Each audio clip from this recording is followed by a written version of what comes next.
Okay, so NYC billionaire likens Democratic Socialist Mamdani's campaign promises to those of Castro. This billionaire's name, he owns grocery stores all over New York. John Katsimitadis. So basically what he's saying, this is the most ignorant stuff I've ever heard in his life. He's saying that Mamdani is making all these promises, free buses, housing supplementation and everything. And it's just like Venezuela and Cuba, where they promise the people something for nothing. That's my first attack on him. It's not something for nothing.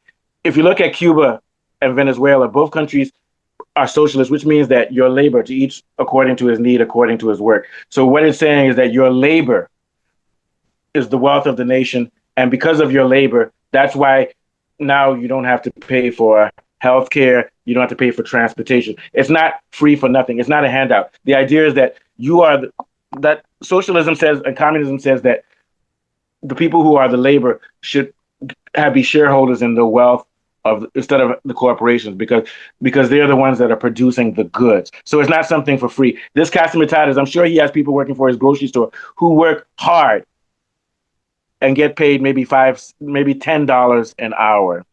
Second thing, he said, well, Cuba and Venezuela are starving now because they decided to give something for nothing. Let's keep it real. First of all, Cuba has a better life expectancy than America. Cuba has a better educational program, produces more doctors and everything.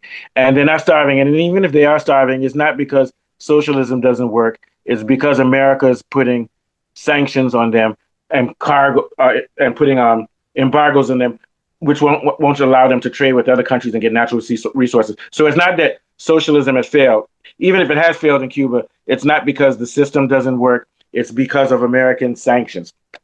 Thank God Russia and Cuba are providing resources to Cuba to keep them going. Venezuela, same problem. Venezuela had a socialist government. They had Chavez and everything. And the reason Venezuela fell into dire straits is because the CIA and other groups kept it, destabilized it. So this guy doesn't know what he's talking about when he says socialism doesn't work. It hasn't been given a chance to work because right now there's a war between the capitalist white supremacist West and the agenda that's always been pushed forward since the Bolsheviks and since Chairman Mao with China. Now we see Russia and China are no longer fully communist, but they're still socialistic countries, and that's why they have BRICS and cooperation. So anybody who says that African nations or Cuba and so have failed, and it shows that socialism doesn't work, no, it's because it's being undermined by the CIA and by America. That's the first point I'm going to make about this Mamdani thing. So if for socialism to work in New York, it would have to be the case that the labor of the people in New York, since they're being taxed, should be used to provide all those services. It's their work that's paying for all of those free services because they have to work and get taxed, rather than the tax money going to give rich people breaks and all of the tax money going to Israel to Israel so that they can bomb Palestinians. What are your thoughts? Yes, it's a scaremongering and misinformation movement that's coming from these people that are trying to discredit this man, talking about him being a communist because they liken socialism to communism. They call socialism diversity, and they try to confuse the uneducated American into being afraid, into believing that he's a potential potential anti-American communist because they don't know. And Americans really need to educate themselves to understand the difference. And they think it's a handout. The government will give you all this, but you don't have to work. No, in fact, you have to work because that's what pays for it. Go ahead. Yeah, they need to educate themselves on the difference between socialism and communism. They need to understand that unions are forms of socialism, because I actually realized American people don't know that unions and police and fire service are all socialism. They don't actually understand that. They don't see it as that. They see it as something else. It's a completely cultural miss, because I remember being insulted and abused by people when they didn't understand it. They'll call themselves Republicans. Meanwhile, they're talking about supporting unions. And I'm like, unions, you have to be a Democrat. You can't be supporting unions and call yourself a Republican. So they're just completely misinformed. So they need to inform themselves of those differences, because when you look at Cuba, as you had said, you've seen how successful they've been. Look at China. They want to say they've never seen a successful communist country.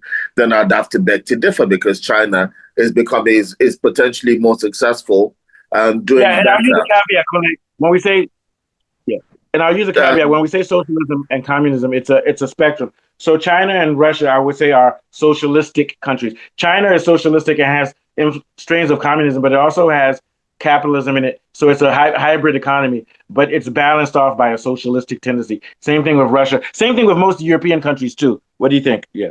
Well, the communism, the pure form of communism is that everybody, there's a general wealth from where everybody benefits, and Yeah. that unlike capitalist, the question of democracy, So you have to come closer you to the can't computer change or your something because you're party, but you breaking. can change your policies. In the American system, you Yeah. can change your parties, but you can't change your policies. But in Chinese system, you can change your policies, but you can't change your parties. That's the fundamental difference between the two. And it's very meritocratic the way our Chinese politicians rise. It's not by corruption. Corruption is punishable by death in China. They Yeah. simply give them markers and administrators who do very well in their regions. If they do well in their regions and their numbers are up, that's how they get promoted. You don't know anything Yeah, about that's that. how There's Cuba no works. That's celebrity how Cuba Chinese works. politician. That's how you know society is working. None of their politicians are famous apart from Xi Jinping. None of them are famous because they're just Yeah, under like doing G, their for jobs. example, G, G is the chemical engineer. Um, Putin has a master's in economics, and these people are just very good. They're very smart and they're very good at organizing things. That's why they're basically the CEOs of their country because they have organization skills. That's basically it. Here we Precisely. So have the government is purely meritocratic. So their yeah, system, whether you agree with it or not, is flourishing better than the democracies of today right now. Their system is yeah. providing general All right, commonwealth for so everybody and basic justice. yeah. So thank you. So we're about to end, but last point. So he said that Mandani's plan for socializing New York won't work, and I agree with him. Now I'll tell you why it won't work. If Mandani comes into office and wants to pass all these things, it's going to mean he's going to have to change the tax laws in New York. And in order for him to do that, he can't do it by himself. He has to do it with city council. City council is like Congress and Senate. And city council will be made up of people who have business interests that go against socialism and they'll just undermine him. So it just goes to show you that Mamdani himself should not be treated as a cult figure who can change everything. If they're not also going to vote people who have the same agenda as him in city council to work with him. So I'm already predicting, and I'm predicting also that in the future, Mamdani will end up like AOC. He'll be a big disappointment to everybody. What are your last thoughts on that? On what I've said just now? Both things. Both things. Yeah, Well, there's a lot of number one, that he'll be frustrated, and number two, that even if he won't, he'll probably be bought off. Go ahead. Yeah. there's a lot of fear mongering and distraction, and there's a lot of investment into negative media that's going to be flowing from the Zionist project in order to Yeah. oppose Mamdani, because this is ground zero of Zionist support where he's managed to win. So you are going to see a lot of bad stories, a lot of negativity. You're going to see a lot of attacks. You're going to hear that maybe he shagged his mom in 1999 or something. You're just going to hear a lot of bad negative stuff because they're going to dig deep and they're going to look for anything and everything they can that's negative. LGBTQ incest. LGBTQI. Yes, Yeah. and the reason why they're going to be so aggressive is because he is not an APAC player. And the only way that the pressure will end on him is if he takes the devil's money. If he takes the devil's money, all the negative stuff will end and he'll be fine. And that's where he's going to be. Because I assure you, whilst he's being faced with all this negative stick on one end, there is someone with a carrot saying this can all go away if you just take on our project. There is someone in the background doing that to him, I assure you.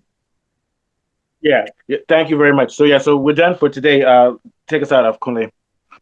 Yeah, so it's been an interesting day discussing the politics of America and the way it affects and influences the world politics stage, both in Europe and in a home at home in America, where my learned friend, where my very good friend Mustafa resides. And The only socialist who wears a Trump hat. My yes, God. we shall be discussing it further on another day. But for today, I bid you adieu from myself and Mustafa. Please like and subscribe, and we'll see you on the next one. And I'm going to Adieu to you and you. and I'd like to have my first taste of wine. Remember, Sound of Music. Oh, nice one. So I'll see you tomorrow morning. Okay. And you. All right, man. Nice one. Bye. Thanks. Okay. Bye. All right. I'm just trying to turn off the recording.